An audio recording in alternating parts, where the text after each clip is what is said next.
لا يزال الخير حيا لا يزال إن في الدنيا سلاما وظلال أخبر الأيام.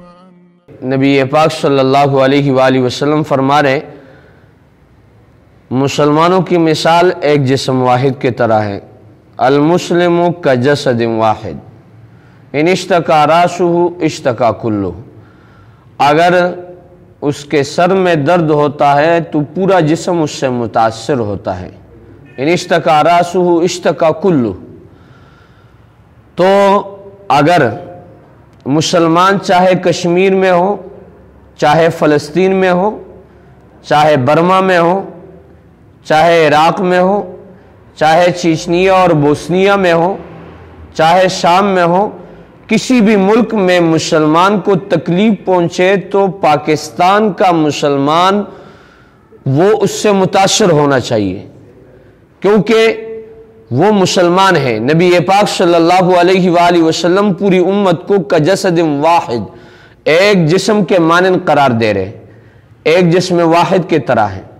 اور میرے عزیز ساتھیوں، اگر کشمیر پر بھارت والے ظلم ڈھا رہے تو یہ ظلم ایسا ہے جیسے پاکستان والوں پر ڈھائے جا رہے. واقعتاً وہ ہمارے مسلمان بھائی ہیں اور وہ ہمارے مسلمان بہنیں ہیں جن کے عزت آبرو کو لوٹا جا رہا ہے. ہر مسلمان کو اس کے متعلق سوچنا چاہیے. ایک تو وہ وقت تھا کہ جب مسلمانوں کے لیڈروں کو پتہ چلتا کہ ایک مسلمان خاتون کے عزت اور آبرو ریزی ہوئی تو عربستان سے چل کر یہاں ہندوستان تک وہ آ جاتے اور اپنے کشتیوں کو جلا دیتے اور اس کا بدلہ لیتے. لیکن میرے عزیز ساتھیوں، آج مسلمانوں کی حالت پر واقعتاً یہ انتہائی افسوسناک ہے. اسفی علی اسف الذی دلہتنی عن علمہ فبہ علی خفا. کہ مسلمانوں کے ساتھ ظلم ہو رہے اور مسلمانوں پر ظلم ڈھائے جا رہے، لیکن مسلمان آج آواز تک نہیں اٹھا رہے.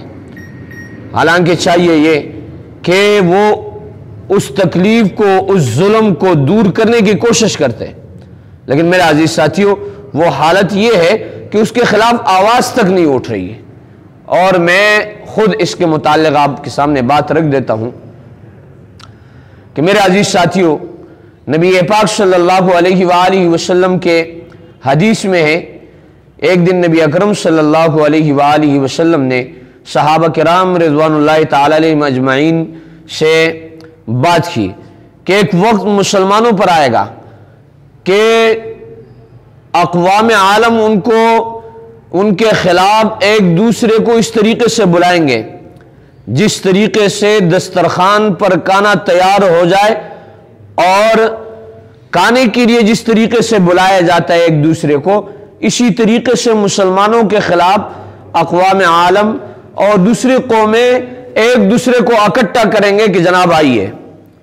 صحابہ کرام رضوان اللہ تعالی علیہم اجمعین نے عرض کہ اللہ کے رسول کیا مسلمانوں کی تعداد کم ہوگی؟ نبی پاک صلی اللہ علیہ وآلہ وسلم نے فرمایا نہیں، بلکہ مسلمانوں کی تعداد سمندر کے جاگ کے برابر، یعنی ان کی کثرت کو تعبیر کیا، سمندر کی جاگ کے برابر ہوگی، لیکن اس کے باوجود بھی یہ حالت ہوگی. نبی پاک صلی اللہ علیہ وآلہ وسلم سے پوچھا، نبی اکرم صلی اللہ علیہ وآلہ وسلم نے فرمایا اس وقت مسلمانوں میں ایک بیماری آ گئی ہوگی. صحابہ نے اس بیماری کے متعلق پوچھا کہ اللہ کے رسول وہ بیماری کیا ہوگی؟ نبی پاک صلی اللہ علیہ وآلہ وسلم نے اس بیماری کو تعبیر کیا وہن سے. صحابہ نے پوچھا اللہ کے رسول مل وہن یا رسول اللہ؟ نبی پاک صلی اللہ علیہ وآلہ وسلم نے فرمایا حب الدنیا و کراہیت الموت. اس وقت مسلمانوں کے دلوں میں دنیا کی محبت اور موت سے نفرت آئی ہوگی.